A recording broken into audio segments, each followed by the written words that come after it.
Hey, it's Nicole. I wanted to make a video for a couple of reasons. I actually made one earlier, no, the end of last week, but I never got a chance to post it, and it's a little outdated now, so I might as well just do another one. I have been insanely busy. My stepdaughter's here. School is driving me nuts. The day I actually made my video, I had taken a test. I was exhausted. I was tired. I was grumpy, and frankly, I don't want to come across as being this person that's just like, I hate everything. Blah, blah, blah. So I decided to make another video. So I have a topic that I want to talk about. I'm glancing over here to my list to make sure that I don't forget things, because as we all know from the trend of me, I always like to forget in the mental of mid-thought of what I was trying to say. So I wonder if anybody had a list of things that they thought that they would miss after weight loss surgery. I've made a small list of things that I look forward to as a person who is addicted to food. And I know that surgery doesn't correct that. That's something I feel I will, if I still maintain that addiction, I feel that I would have to possibly get psychological help for that, to find out new avenues of approach with the reason I turn to food versus whatever else. So, item number 1, Coke. I know that I can live without it. I had to do that for the military in order to get in. So I know I can do it. I know that it's not necessarily a must-have for me. It's just an occasional, like, oh, Coke sounds good for some reason. Like, I don't know what it is. It's like the bubbly, syrupy taste of it that just attracts me. My hand looks fat. Yeah, my hand looks fat, guys. Anyway, Coke is just something that is an occasional, like, oh, sounds nice. My second item is bread. Bread has always been something that has been awesome to me since I was a kid. Like, my grandfather would tell my mom, like, hey, you don't really let her eat all of that. Like, I love bread. I love different kinds of bread. I love different textures of bread. I love different, like, yeah, kinds and variety are the same thing, aren't they? Anyway, bread has always been something that I have thought, wow, you know, this bread is spectacular. Or, you know, go to Olive Garden, you gotta have like 7 breadsticks, you know, something crazy like that. Like, I love bread. So that's something that I know I'm not gonna be able to eat after surgery, which is a very good thing. It'll teach me to really live without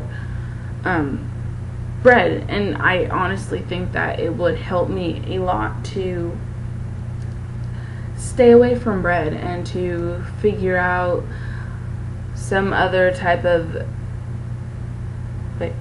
filler. Okay, so sandwiches are another thing. I love sandwiches. It doesn't matter what kind of sandwich, well, it does, but like, I love breakfast sandwiches, certain types. I love lunch sandwiches. Like, I just had a Subway sandwich. And it was actually really awesome. Like, I haven't had a Subway sandwich in a long time, and for some reason it was just really awesome. So sandwiches are something that I will miss post-surgery, but I think that finding another way to get the experience of a sandwich without the bread, without the crap, without all of the other stuff, will be something that's key for me. Also, celebratory, as I like to call it, gatherings, which, you know, if there's something to be happy about, you know, I call people, I'm like, hey, you want to come and eat lunch with me? Or, hey, let's have a celebratory gathering with family. So I think that would be an issue. That would honestly be an issue, because my family loves to get together, and when we do, we eat. And I'm actually the only big one, but everybody else is like this, and they eat everything under the sun, and they stay that way. I eat everything under the sun that's good for me. I eat like a vegetable. I eat a carrot, and I gain 20 pounds. So, you know, whatever. That's just what happens. We'll still continue to have gatherings, but I have to make things for myself and bring it there. Just like my cousin's wife is vegan, and she brings things for herself to eat. So, you know, I just have to alter the way that I think about things. But that'll be a hard thing for me. Juice, which hasn't been so much lately. You know, it may become something, but yeah, I like juice. I don't know very many people who don't, unless they don't like fruit, but I like juice. So, coffee is a really, really big one. Diva Tanya had a protein coffee drink thing that I would really love to try. It was caffeine free, but it had the taste of coffee. And I think that if I have the taste of coffee, I might feel like I get a little bit of caffeine, especially since I'm a student, and especially since, you know, I put in long hours studying and doing student stuff. But yeah, I feel like that definitely would be beneficial for me to try that drink.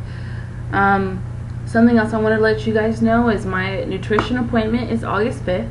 So, and that is from, I think, either 8 or 8:30 until 4 or 4:30. I can't remember the specifics, but I know that it's in that frame. That'll be after my math class is over, and I'll be able to fully concentrate on what they're telling me. Check that off.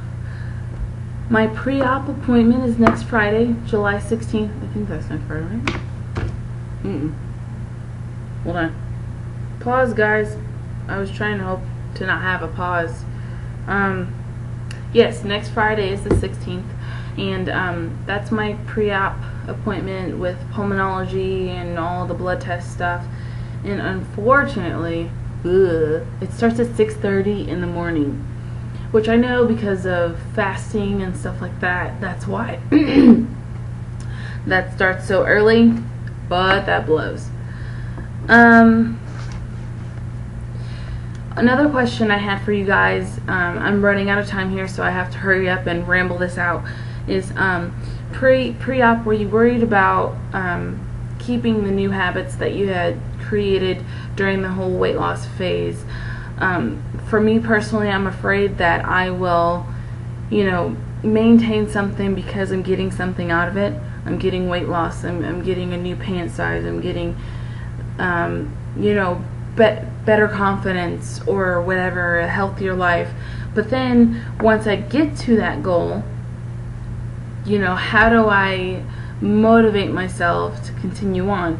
I know that it would be because, you know, I want to be healthier, but you know, sometimes the brain, the wonderful good old brain, has this just way of convincing you that, hey, you know, just a little bit of this once isn't really going to hurt you, which is true.